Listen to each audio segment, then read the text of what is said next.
लोकसभा चुनाव के लिए भाजपा ने पूरी ताकत झोंक दी है। मुख्यमंत्री योगी आदित्यनाथ मेरठ में जनता को साधने पहुंचे। उधर अखिलेश यादव 20 अप्रैल को मेरठ आएंगे। किठौर विधानसभा क्षेत्र के सिसौली में जनसभा में सीएम योगी ने मेरठ लोकसभा सीट से बीजेपी प्रत्याशी अरुण गोविल के समर्थन में वोट मांगे। जनसभा को संबोधित करते हुए सीएम योगी आदित्यनाथ ने कहा कि बाबा ओघड़नाथ और क्रांतिकारियों की धरा और शहीद अनिल तोमर को नमन करता हूँ। श्री राम का किरदार निभाने वाले अरुण गोविल को भी नहीं पता था कि रामलला इस बार अपना जन्मोत्सव मनाएंगे। जो आपने 22 जनवरी में देखा, जो आपने 2020 में देखा। कल अयोध्या में 15 लाख से ज्यादा लोग आए। क्या कांग्रेस और सपा के लोग ये कर पाते? इसलिए अरुण गोविल को लाए हैं। 1857 में धन सिंह कोतवाल ने स्वतंत्रता की अलग जगाई। तेरा वैभव अमर रहे माँ। वे अपने या परिवार के लिए नहीं लिए, बल्कि उनका जीवन, वे अपने या परिवार के लिए नहीं जिए, उनका जीवन देश के लिए था। मुझे इस किठौर की भूमि पर आना पड़ा है और बहनों और भाइयों, कल आपने देखा होगा जब श्री अरुण गोविल जी रामायण सीरियल में भगवान राम का रोल अदा कर रहे थे और उस रोल के माध्यम से कलयुग में भी भगवान राम के चित्रण को जीवंत कर रहे थे। उस समय उनको भी नहीं पता रहा होगा कि एक दिन रामलला अपनी जन्मभूमि पर अपना जन्मोत्सव मनाएंगे। और क्या संयोग है कि जब अरुण गोविल मेरठ हापुड़ लोकसभा सीट से प्रत्याशी बने, उसी वर्ष 500 वर्षों का इंतजार समाप्त करते हुए रामलला भी अपनी जन्मभूमि पर अपना जन्मोत्सव मना रहे हैं। बहनों और भाइयों, अयोध्या में रामलला का जन्मोत्सव, और कल आपने देखा होगा सूर्यवंशी राम भगवान सूर्य की किरणों से उनका तिलक और अभिषेक किस रूप में हो रहा था, यह भी पूरे देश और पूरी दुनिया को अभिभूत कर रहा था। बहनों और भाइयों, ये जो आप देख रहे हैं, जो आपने कल देखा है, जो आपने 22 जनवरी को देखा है, जो आपने 2020 में देखा है, पहले शिलान्यास हुआ, फिर प्रभु राम की मूर्ति प्राण प्रतिष्ठा का भव्य आयोजन हुआ और कल जन्मोत्सव का कार्यक्रम। कल अयोध्या धाम में 15 लाख से ज्यादा श्रद्धालु आए थे। 15 लाख से ज्यादा। आप मुझे बताओ, क्या यह कार्य कांग्रेस, सपा, बसपा के लोग कर पाते क्या? क्या ये लोग कर पाते क्या? और इसीलिए हम लोग आए हैं और इसीलिए अरुण गोविल को भी लेके आए हैं।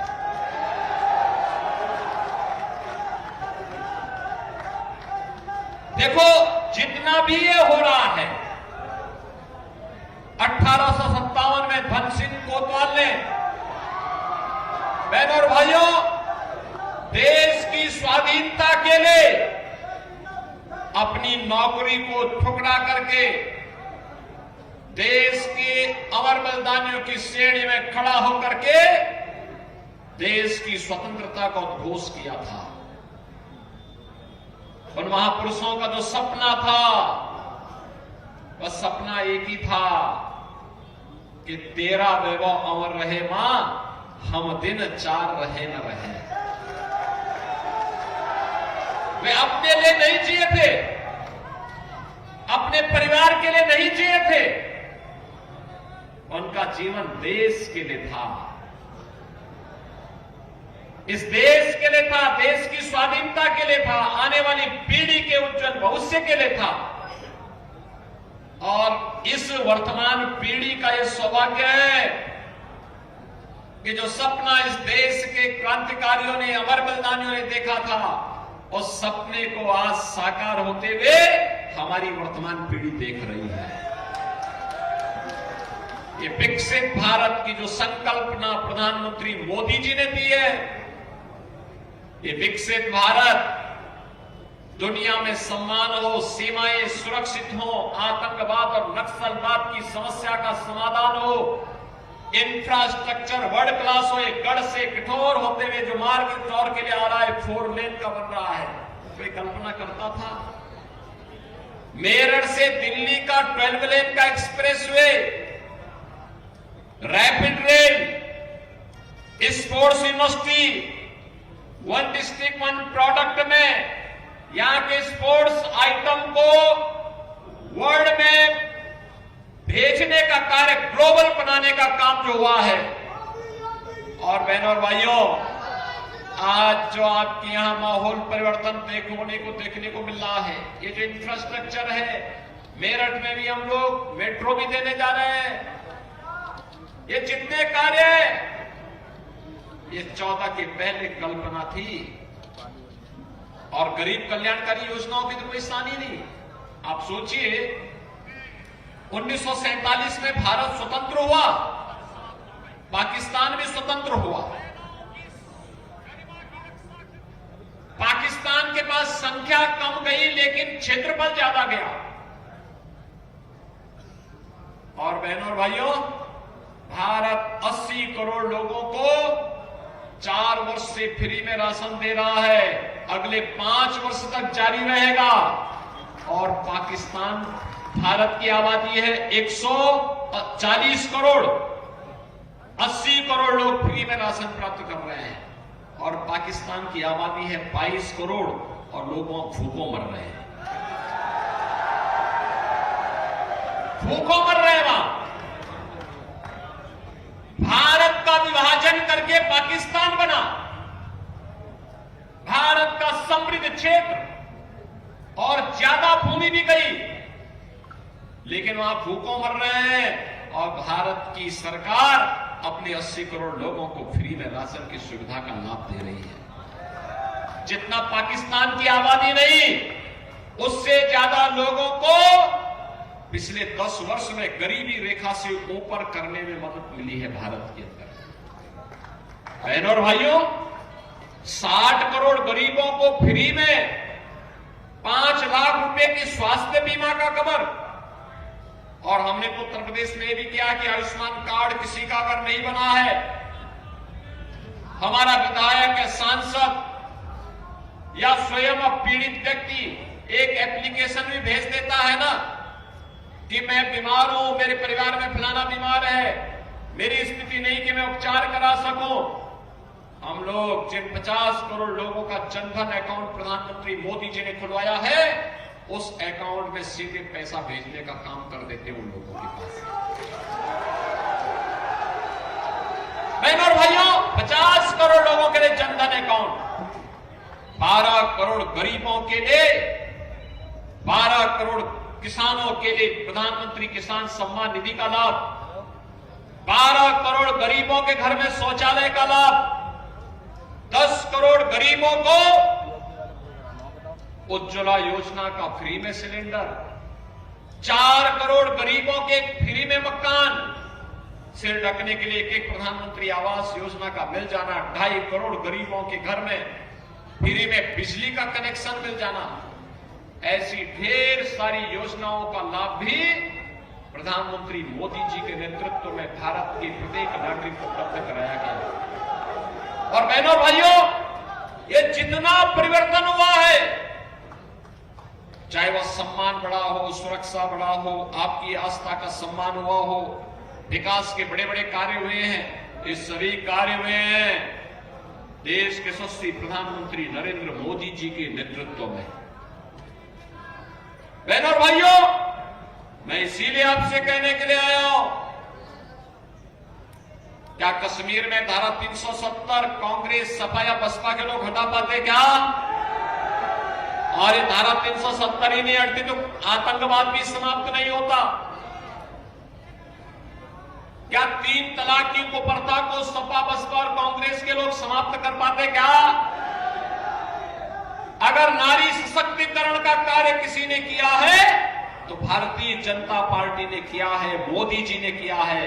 उनको उज्ज्वला योजना का कनेक्शन भी दिया है, उनके प्रत्येक गरीब के घर में शौचालय भी दिया है, और साथ साथ 3 तलाक की कुप्रथा को हमेशा के लिए बैन भी कर दिया है।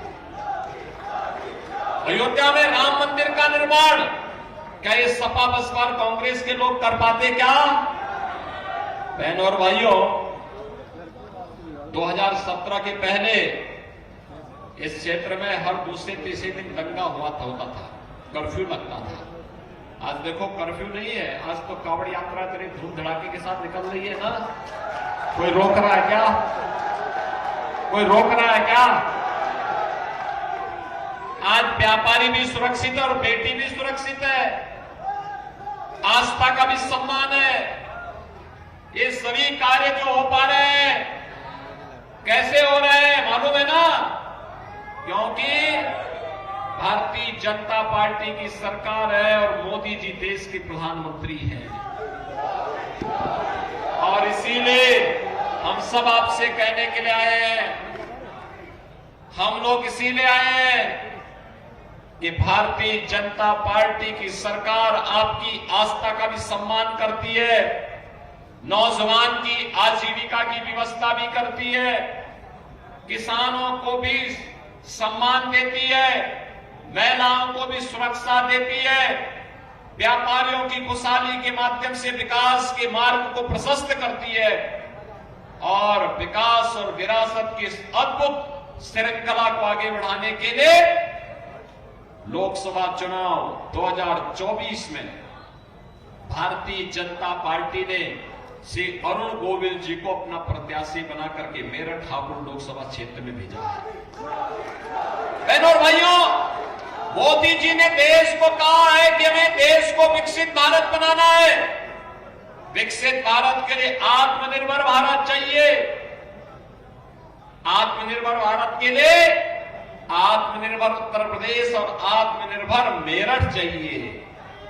आत्मनिर्भर मेरठ के लिए हमें विकसित मेरठ भी चाहिए।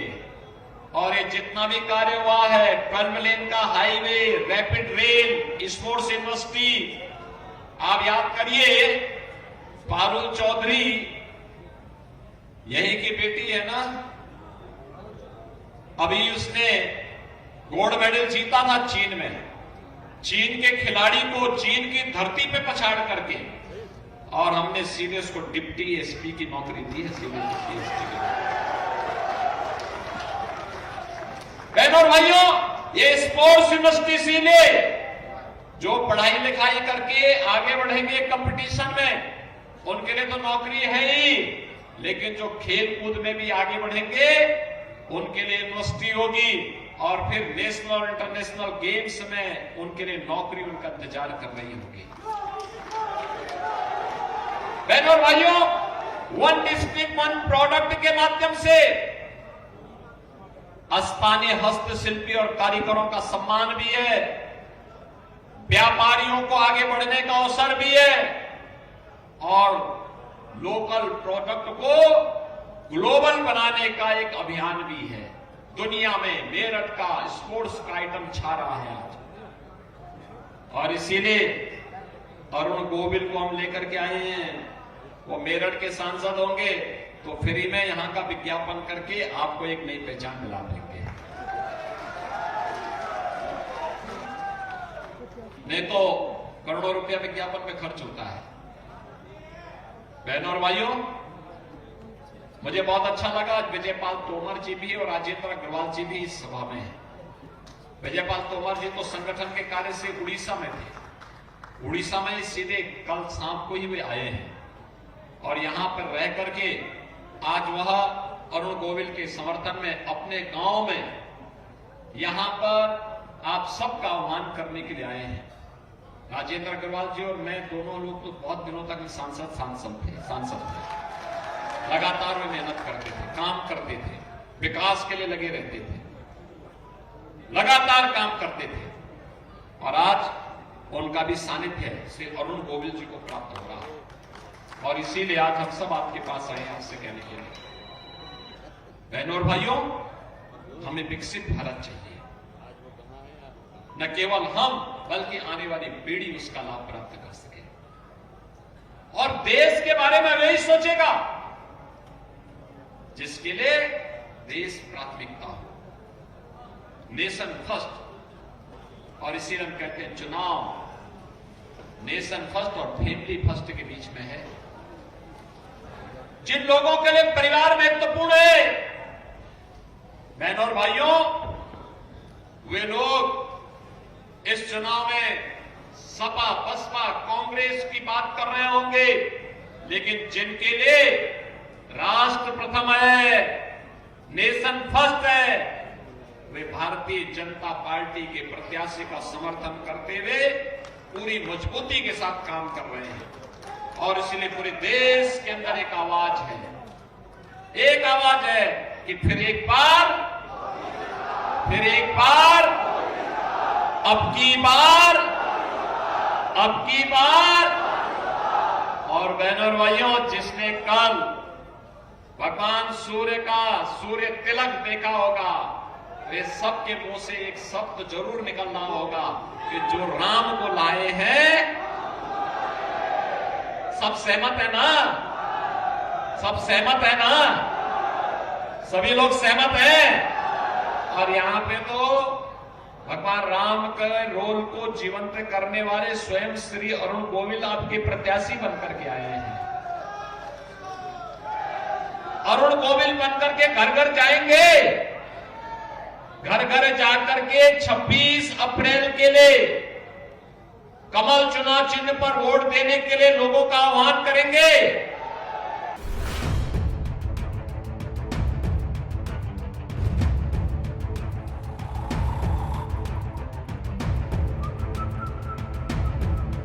हर बड़ी खबर का असली एड्रेस है खबरनामा, इसलिए हर न्यूज अपडेट के लिए सब्सक्राइब करें और फॉलो करें खबरनामा।